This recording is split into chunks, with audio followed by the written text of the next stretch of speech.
अहो किती फेऱ्या मारणार आहात? माझे पाय दुखायला लागले आता. जरा शांत बसा बघू.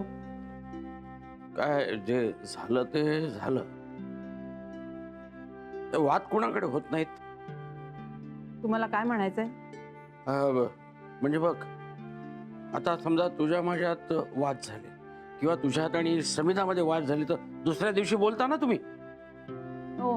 हा मग तेच म्हणतो मी, उगाच कशाला, तर वाद संपलेले आहे. मी पण भाऊसाहेबांची बोलायला सुरुवात करतो ना.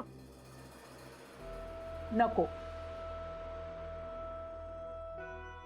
अगं पण काय, काही गरज नाहीये. हे बघा, त्यांनी आपल्याला सांगितलं ना घरात परत पाऊल टाकायचं नाही, मग नाही जायचं आपण.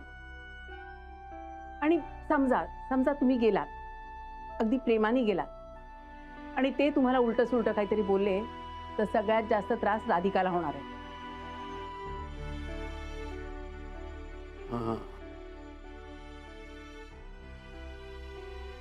कळतंय का मी काय म्हणतेय ते? नाही, हे तू बरोबर बोलतेस, पण ते राधिका आणि अथर्वची भेट कशी काय होणार? काय झालं भेटणं व्हायला?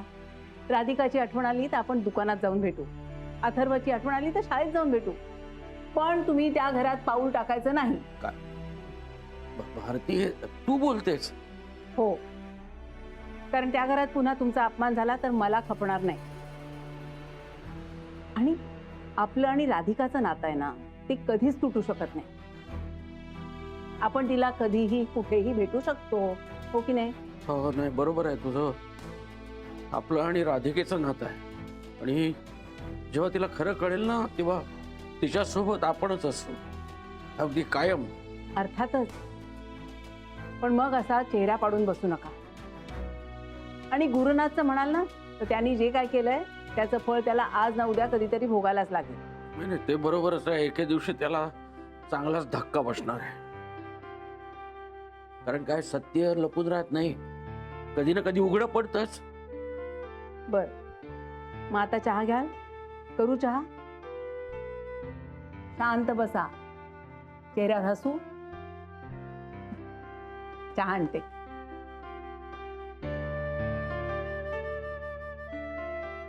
त्या पोरीच्या नशिबात काय लिहून ठेवलंय काय कळत नाही. गुरु, काय झालं? रघुने सांगितलं तुझं बीपी वाढलाय. हो रे, मला जरा ना चक्कर आल्यासारखं होतंय. चक्कर आलीये? शनाया होती ना आता इथे, कुठे गेली ती? तुम्ही दोघं भांडलं का? तिचं नावही घेऊ नकोस रे. तिला माझ्या समोरही आणत नका जाऊ. माझं ना डोकं फिरतं, माझा चक्कर यायला लागते, बीपी वाढतं. नका आणत जाऊ तिला. रघु, हा सर. लिंबू पाणी आण आणि थोडीशी साखर. हो, साखर. हा? हो. चल गुरु, हे घेतोस का जरा? Cool down. चल.